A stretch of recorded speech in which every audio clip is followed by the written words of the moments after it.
sekalipun dosamu itu merah kirmizi akan jadi putih seperti salju kalau kamu berbuat baik tadi, ya kan. Basuhlah, hentikan, maksudnya basuhlah tanganmu yang kotor tuh, hentikanlah semua perbuatan dosamu itu gitu loh. Jadi tidak harus dengan darah gitu. Nah, kalau dalam Islam kan jelas memang tidak boleh membunuh manusia. Dan dalam Islam kan memang tidak ada juga kepercayaan bahwa Tuhan turun ke bumi karena Allah itu kan maha agung, maha tinggi, ya kan. Seperti apa kalau misalnya kok Tuhanmu nggak turun ke bumi kan, kadang Trinitas bertanya begitu. Sebenarnya tahu juga bertanya kok Tuhan turun ke bumi kan gitu kan. Memang ini kan tadi yang saya katakan tidak bisa dipaksa. Konsep Trinitas masuk ke Tauhid, Tauhid masuk ke Trinitas. Karena dalam konsep Tauhid ini kan Tuhan itu maha agung, maha tinggi. Kalau dia turun ke bumi kan, dia sebagai manusia kan dia makan minum, dan kan itu sudah bukan sifat Tuhan gitu loh, yang butuh makan dan minum, ya kan. Kalau dalam konsep Islam dan Yudaisme, jadi Tuhan ini maha agung dan dia sebagai presiden dia nggak perlu repot-repot. Dia hanya menyuruh, ibaratnya gitu, mengurus banyak nabi-nabi kan yang diutus, ya.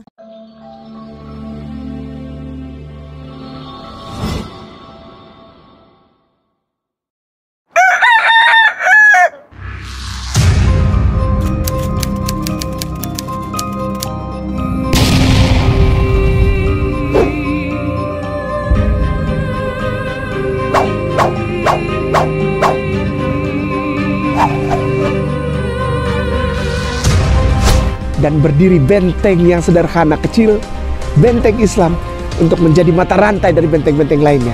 Kita akan bangun masjid di tanah ini. Dan kita jadikan masjid dan pusat dakwah peradaban Islamiyah.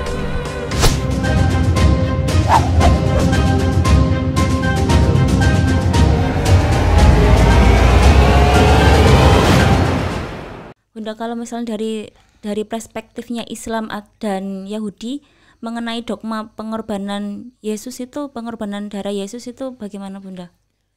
Oh ya, kalau dalam perspektif Kristen sudah jelas ya. Iya. Artinya begini, dia sudah jelas bahwa memang Yesus Yesus tidak akan selamat, ya, karena dia mengatakan bahwa Yesus adalah juru selamat, kan gitu ya. Nah, kalau dalam perspektif Yudaisme, tadi kan saya sudah panjang lebar ya untuk menerangkan bahwa memang tidak ada konsep dalam agama Tauhid itu Tuhan turun menjadi manusia. Iya. Ya, artinya dalam Yudaisme kan ada gambaran, memang ada gambaran antropoformisme ya, di mana Tuhan seolah-olah pakai jubah, Tuhan punya sayap, itu kan untuk memudahkan Tuhan berkomunikasi dengan manusia sebetulnya gitu. Oh, itu di perspektif Yahudi. Ya, tanah kan ada kan, di Mazmur misalnya, engkau berlindung di balik aku berlindung di balik sayapmu. Kayak Tuhan itu punya sayap, bukan berarti Tuhan itu burung kan. Iya. Tuhan itu pakai jubah kan. Itu adalah untuk memudahkan berkomunikasi, karena Tuhan ini kan derajatnya sangat tinggi, kita sangat rendah. Ya kita harus, Tuhan itu merendahkan dirinya gitu. Kayak saya kalau kita mau makan di kucing kan gitu kan, kita kucing ke sini kan, kucing nggak paham kan, meong kita yang merendahkan diri seolah-olah bersuara seperti kucing kan gitu. Itu artinya sebetulnya untuk memudahkan berkomunikasi saja, menyampaikan pesan-pesan yang Tuhan berikan gitu ya. Kalau dalam perspektif Yudaisme ya, jadi tidak pernah Tuhan menjadi manusia, karena memang Tuhan tidak berupa manusia gitu kan. Jadi kalau bertemu dengan Musa mungkin jadi kalau menurut Rabbi Tovia begini, semua nabi atau orang-orang suci yang diberi wahyu itu dia punya kapasitas spiritual untuk mendengar pesan-pesan Tuhan gitu. Ya, yang tidak dimiliki orang manusia. Dan atau kadang kan lewat malaikat juga ya pesan-pesan yang diberikan. Wahyu itu Bunda. Ya, wahyu, pesan-pesan tentang wahyu. Nah, kalau dalam perspektif Kristen sudah jelas ya, mutlak. Jadi keselamatan harus melalui Yesus ya, dengan menumpahkan darahnya. Dia rela mengorbankan dirinya, rela menderita demi menyelamatkan umat manusia. Kenapa kamu tidak percaya Tuhan sudah datang begitu kasih kepada kamu tidak menerima kan gitu. Kan begitu kan dalam perspektif Kristen, karena memang dia sungguh-sungguh mengorbankan dirinya. itu kan memang percayaan Trinitas begitu. Kalau dalam Yahudi kan tauhid sama dengan Islam. Ya tidak mungkin Tuhan tidak pernah menjelma menjadi manusia, karena Tuhan bukan manusia kan, ada di bilangan juga sebutkan. Nah, bagaimana kalau perspektif Yudaisme memandang pengorbanan Yesus ya? Pertama begini, pertama adalah Taurat itu melarang korban manusia. Kalau dikatakan begini, tapi Yesus kan Tuhan bukan manusia. Apapun itu yang bentuknya manusia, kan Yesus kan menjadi manusia ya, itu dilarang ya. Misalnya di ayat ini Imamat 18:21, janganlah kau serahkan seorang dari anak-anakmu untuk mempersembahkan kepada Moloch, dewa ya, supaya jangan engkau melanggar kekudusan nama Elohimmu, akulah Tuhan. Yeremia 32:35, mereka mendirikan bukit-bukit pengorbanan untuk Baal di lembah Ben Hinnom untuk mempersembahkan anak-anak lelaki dan anak-anak perempuan mereka kepada Moloch sebagai korban dalam api ya. Sekalipun aku tidak pernah memberitakannya kepada mereka, dan sekalipun hal itu tidak pernah timbul dalam hatiku, yakni hal melakukan kejijikan ini, jijik Tuhan, kejijikan ini, sehingga Yehuda tergelincir ke dalam dosa. Jadi dalam perspektif Yudaisme ini begini, Tuhan Elohim mereka bukan agama seperti agama-agama pagan yang dulu kan mengorbankan darah ya, seperti ke dewa mengorbankan darah anaknya, dikorbankan darahnya kan. Bukan seperti itu, Tuhan mereka tuh bukannya seperti itu. Dan justru Tuhan itu melarang.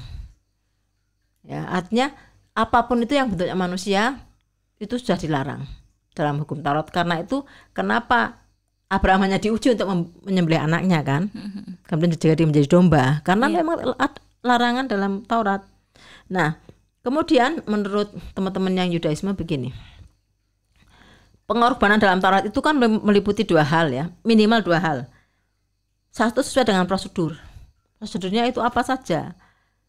Misalnya begini, prosedurnya misalnya begini, harus dombanya tidak bercela, ya kan?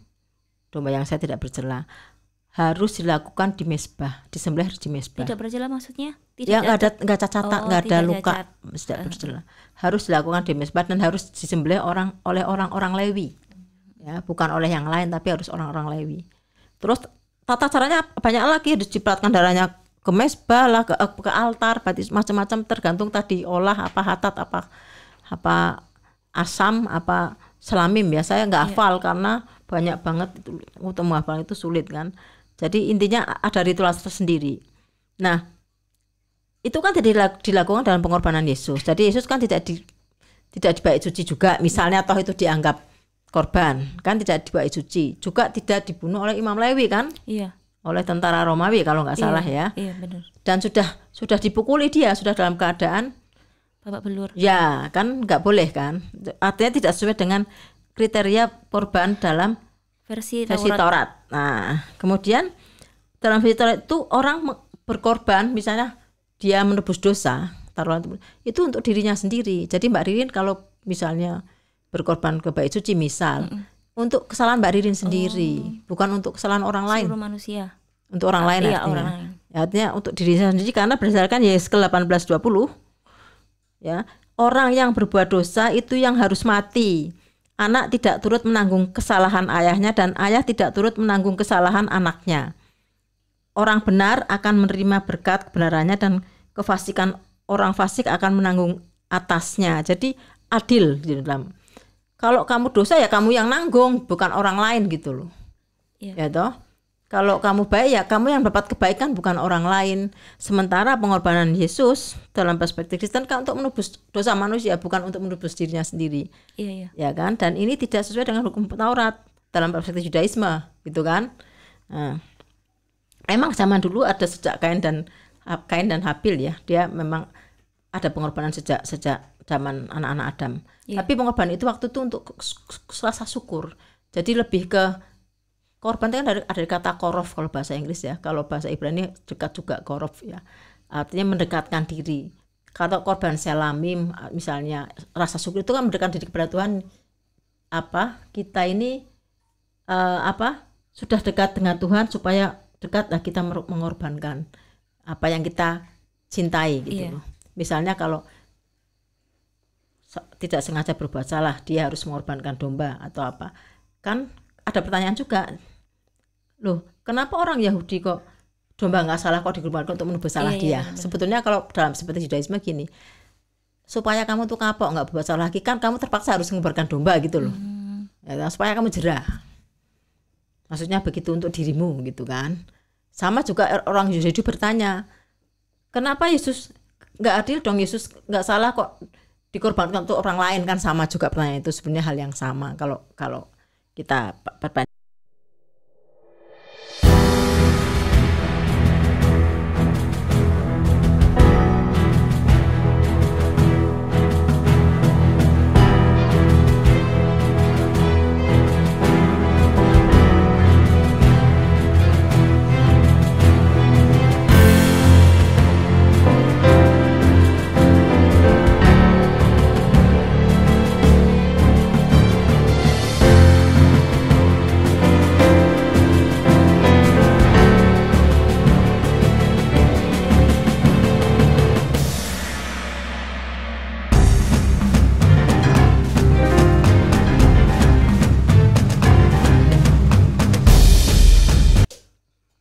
Jadi kalau dalam perspektif Yahudi, pengorbanan Yesus itu untuk siapa, kan bukan untuk dirinya sendiri. Jadi itu tidak sesuai dengan hukum Taurat. Ya, artinya kesimpulannya begini, menurut dalam perspektif Judaisme, mereka memang tidak menerima Yesus karena atas dasar itu tadi, atas dasar bahwa Taurat memang bukan satu-satunya yang cara untuk menebus dosa gitu. Ada banyak cara, mereka kan juga sembahyang 3 kali. Mereka juga puasa besar, bahkan puasanya 25 jam ya, kalau puasa besar ya. Mereka kan juga harus selihot ya, berdoa terus, artinya banyak hal yang dilakukan seperti kita juga. Ritual-ritual yang harus mereka lakukan ya. Harus menghadap kiblat juga, salah satu ciri agama Tauhid kan kalau sembahyang kan menghadap kiblat. Jadi kalau orang Yahudi kan menghadap Yerusalem, kita menghadap Ka'bah, bukan berarti kita menyembah Ka'bah. Iya. Kalau orang Yahudi paham, kita adalah untuk kesatuan aja, untuk kan semua ada prosedurnya kan. Jadi untuk keseragaman.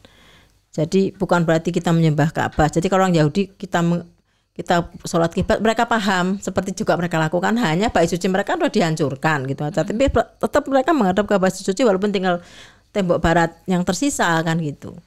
Ya, jadi itulah ciri agama Tauhid. Ya, beda dengan Trinitas. Ya, jadi kalau dipaksa-paksa ini Trinitas itu Tauhid, ya nggak bisa, wong. Konsepnya, dasar imannya sudah berbeda gitu ya. Artinya gini, ini fondasi iman penebusan dosa menurut Paulus dalam Ibrani 9:22 itu dasarnya Taurat. Ya kan? Kan tadi disebutkan tanpa penumpahan darah, hampir semua dosa dalam Taurat harus disebut dengan darah. Tanpa penumpahan darah tidak ada pengampunan, kan begitu. Tapi Yahudi sendiri tidak begitu gitu loh. Pengorbanan itu hanya untuk dosa yang tidak disengaja, dan itu bisa diganti, tidak harus berdarah gitu, bahkan diganti tepung bisa. Dan kalau dosa yang lain ya harus bertobat, harus tadi seperti yang disebutkan Yesaya. Dan Tuhan kan sebenarnya tidak berkenan juga dengan kalau kamu berkorban, dia lebih suka Tuhan itu kamu mendengar berita Tuhan daripada kamu korban kalau harus milih gitu loh. Ya, jadi tidak benar kalau dalam, that's why orang Yudaisme tidak mengimani apa yang diimani orang Kristen gitu. Karena mereka memang tidak begitu gitu, ajaran kami tidak seperti itu gitu. Sementara ajaran Kristen ya memang kasih Tuhan itu harus turun dengan menebus darahnya. Karena orang itu berdosa, harus kalau meja kotor harus dilap dengan api yang bersih kan. Jadi manusia itu tidak berdaya tanpa adanya darah yang ditumpahkan oleh Tuhan yang turun ke bumi. Kalau dalam Tauhid kan selama kita berbuat baik, sekalipun dosa kita besar kan, dalam Islam Allah kan Ghafurur Rahim, kalau kamu bertobat kan Allah mengampuni gitu kan. Asal kamu bertobat betul, nggak berbuat lagi, bertobat kan, begitu sungguh-sungguh bertobat. Sama seperti disebut Yesaya tadi, Yesaya 1, sekalipun dosamu itu merah kirmizi akan menjadi putih seperti salju kalau kamu berbuat baik tadi, ya kan. Basuhlah, hentikan, maksudnya basuhlah tanganmu yang kotor tuh, hentikanlah semua perbuatan dosamu itu gitu loh. Jadi tidak harus dengan darah gitu ya. Jadi tahu bedanya ya Mbak ya di sini. Mbak Ririn. Kalau dalam Islam Islam kan jelas memang tidak boleh membunuh manusia. Dan dalam Islam kan memang tidak ada juga kepercayaan bahwa Tuhan turun ke bumi. ke bumi, karena Allah itu kan maha agung, maha tinggi, ya kan. Iya. Seperti apa kalau misalnya kok Tuhanmu nggak turun ke bumi kan, kadang Iya, iya. Trinitas bertanya begitu. Sebenarnya tahu juga bertanya kok Tuhan turun ke bumi kan gitu kan. Memang ini kan tadi yang saya katakan tidak bisa dipaksa. Konsep Trinitas masuk ke tauhid, tauhid masuk ke Trinitas. Karena dalam konsep tauhid ini kan Tuhan itu maha agung, maha tinggi. Kalau dia turun ke bumi kan, dia sebagai manusia kan dia makan minum dan kan itu sudah bukan sifat Tuhan gitu loh, yang butuh makan dan minum, ya kan. Kalau dalam konsep Islam dan Yudaisme, jadi Tuhan ini maha agung dan dia sebagai presiden dia nggak perlu repot-repot. Dia hanya menyuruh, ibaratnya gitu, mengurus banyak nabi-nabi kan yang diutus, ya. Wahyu disampaikan melalui malaikatnya. Ini adalah konsepnya memang konsep keadilan, ya. Kalau dalam Islam dan Yudaisme itu adil. Pokoknya kamu berbuat baik ya kebaikan untuk kamu berbuat jahat ya jahat untuk kamu. Bagaimana kamu nanti diampuni dosanya tergantung kamu gitu loh. Iya. Ya, mungkin dalam Kristen itu konsep dasar imannya kan itu pengampunan dosa dari Tuhan Yesus mengorbankan darahnya. Ya. Itu dari dalam Islam jelas memang tidak, karena memang Islam juga tidak mengatakan, dalam Quran juga disebutkan kan Yesus tidak dibunuh. Yesus tidak dibunuh, tidak disalibkan. Ya, sesuai dengan An-Nisa kalau nggak salah 157 kalau nggak salah, ya. Artinya begini, dengan mengatakan bahwa Yesus tidak disalib dan tidak dibunuh, itu mengandung implikasi bahwa dalam Quran, ya, mengandung implikasi bahwa Quran tidak mengakui adanya penebusan dosa dengan darah, ya. Itu dan tidak berarti pertama Islam tidak mengakui adanya Tuhan yang turun ke bumi, dan tidak mengakui adanya penebusan darah, penebusan dosa dengan darah, itu loh. Jadi cukuplah dikatakan mereka tidak menyalibkan, jadi memang tidak ada, ya. Dan berarti tidak ada konsep penebusan darah menurut Quran, itu sudah jelas kan, ya. Nah, jadi pernyataan itu sudah merupakan indikasi bahwa tidak ada konsep penebusan darah, karena memang Islam tidak mengatakan Yesus tidak disalib, tidak dibunuh oleh mereka, ya kan, kecuali orang yang diserupakan. Berarti tidak ada konsep penebusan darah dalam Islam, betul kan? Ya, nah benar. Itu maksudnya implikasinya itu ke sana. Itu pernyataan Quran itu mengandung implikasi ke sana. Jadi Islam dengan Yudaisme sama sebagai tauhid, ya, sebagai tauhid. Dalam hal ini Kristen sebagai Trinitas. Jadi Maha Tunggal dengan Tiga yang Tunggal. Ya. Nah, ini memang sudah saya katakan berkali. Kalau saya berdebat dengan teman-teman yang Kristen, you cannot impose, ya kan? Kamu nggak bisa impose Trinity ke tauhid ke Trinity, bahwa Trinitas juga tauhid, nggak bisa dari mana gitu loh. Iya. Dasar imannya sudah berbeda kan gitu. Jadi tidak bisa sesuatu yang memang berbeda dipaksa sama. Iya. Itu. Bunda. Nah, kalau misalnya menanggapi pendapat dari teman-teman Kristen gitu ya Bunda, yang mengatakan kalau misalnya umat Islam itu kan melakukan Idul Adha pada bulan Dzulhijjah, itu mereka menganggapnya kurban di Idul Adha itu menyerupai pengorbanan dosa yang dilakukan oleh orang Yahudi. Nah, itu pendapat Bunda bagaimana? Sebenarnya Islam ini lebih apa ya, sudah lebih kalau dalam Islam sudah lebih maju ke depan. Artinya begini, orang-orang Yahudi ini kan mengorbankan domba untuk dosa yang tidak disengaja, ya kan. Darahnya sebagian dibakar, domba dagingnya sebagian dibakar, sebagian dikonsumsi, ya kan. Ada yang dibakar semua, tergantung prosedurnya kan. Iya. Tapi untuk dosa yang tidak sengaja, artinya orang Yahudi akhirnya juga dikatakan bahwa korban darah itu juga nggak harus, bisa diganti dengan burung tekukur, bisa diganti dengan tepung terigu kan, gitu. Iya, benar. Tapi Tuhan lebih menyukai kamu tuh bertobat, gitu kan. Tapi sebutkan Yesaya. Nah, sebetulnya memang ada yang banyak, ini beberapa waktu saya kan aktif di guru debat dulu, sekarang sudah agak berkurang. Idul Adha itu kejam ya, artinya Islam kok mengorbankan darah hewan untuk ritual Yahudi, padahal tidak kan, itu tidak dilakukan dengan bait suci, harus di masjid juga tidak kan. Jadi gini, korban dalam Islam itu sebetulnya untuk meneladani Nabi Ibrahim, ketaatan Nabi Ibrahim kepada Tuhan, kesabaran Nabi Ismail menerima cobaan, ujian kan. Ibrahim dengan Ismail dalam Islam kan dia diuji kedua-duanya. Uji keimanan. Ya diuji keimanan. Kita meneladani kan gitu. Karena itu dalam sholat kan kita selalu Allahumma sholli ala Muhammad dan Allahumma sholli Ibrahim. Karena memang Ibrahim itu salah satu bapak semua nabi-nabi yang juga dihormati orang Islam. Jadi siapa yang memuliakan Ibrahim ya orang Islam juga. Kita kan setiap hari memuliakan Ibrahim sama dengan kita memberi salawat Ibrahim dan memberi salawat kepada Nabi Rasulullah Muhammad. Ya kan.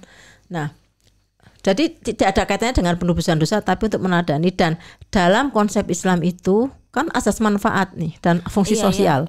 Artinya korban darah ini yang disembelih ini kan kita bagikan, tidak mubadzir, tidak dibakar sia-sia kan. Artinya ada fungsi sosial nih di sini. Ayo kita bagikan tetangga-tetangga yang nggak mampu terutama itu kan. Ada fungsi sosial ya kan. Jadi tidak disia-siakan untuk sekedar dibakar sebagian dan sebagainya, tapi untuk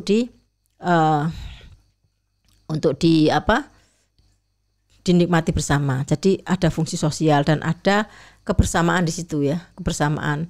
Jadi yang tadinya nggak pernah makan daging sudah menikmati daging, jadi tetangga merasa dihargai, oh ya saya mendapat ini gitu kan. Nah itu, jadi kira-kira itu di situ Mbak. Jadi tidak benar bahwa korban dalam Islam itu korban darah, tidak. Ya korban penebusan dosa juga tidak ya. Artinya diperintahkan untuk berkorban karena memang intinya kan meneladani ketaatan Nabi Ibrahim. Diuji seberat itu pun dia lakukan ya dengan kesabaran Nabi Ismail ya. Jadi beda sedikit berbeda ya. Jadi sudah pada sisi yang berbeda. Itu jadi kalau kita secara logika dari sisi manfaat gini, korban dalam Islam ini kan sebetulnya diatur sama dengan di Yahudi ya, dengan korban dengan daging yang pisau yang tajam ya, dan kan tidak dimubadzirkan untuk fungsi sosial. Jadi kan lebih maju gitu loh ya kan, tidak ada yang disia-siakan apapun kan. Islam memang melarang sesuatu yang mubadzir kan. Jadi secara logika kan memang ya inilah yang memang perlu kita lakukan gitu loh ya kan. Nah itu jadi beda, jadi tidak ada kaitannya dengan seperti orang Yahudi korban darah. Orang Yahudi korban darah beda lagi kan, dia harus di bait suci, harus oleh Imam Lewi kan. Jadi konsep ini, hal-hal yang berbeda ini yang harus kita pahami ya. Banyak beberapa yang gini, kalau mau mendengar Judaisme dengarlah dari Judaisme. Jadi supaya kita tahu oh beginilah Judaisme. Jadi saya tahu, artinya begini, saya paham Yudaisme, saya tahu Quran saya. Artinya begini, saya bisa memahami mereka mengapa they have reasons to believe their holy books ya. Jadi mereka punya reasons, seperti saya juga punya reasons. Ya, orang Kristen juga punya reasons untuk percaya Alkitab. Kan untuk percaya Yesus menebus dosa because they have reasons. Cuma yang kita bahas di sini kan kenapa bisa berbeda gitu kan? Tadi Mbak tanya dan saya buka dari dalil-dalilnya. Oh, karena memang begini gitu. Karena memang dari situ gitu. Itu masih ada yang mau ditanyakan? Sepertinya itu adalah pertanyaan terakhir Bunda. Oke. Sekian dialog kita bersama dengan Bunda Etika. Semoga bermanfaat. Wassalamualaikum warahmatullahi wabarakatuh. Tanpa zona, aku tanpa zona.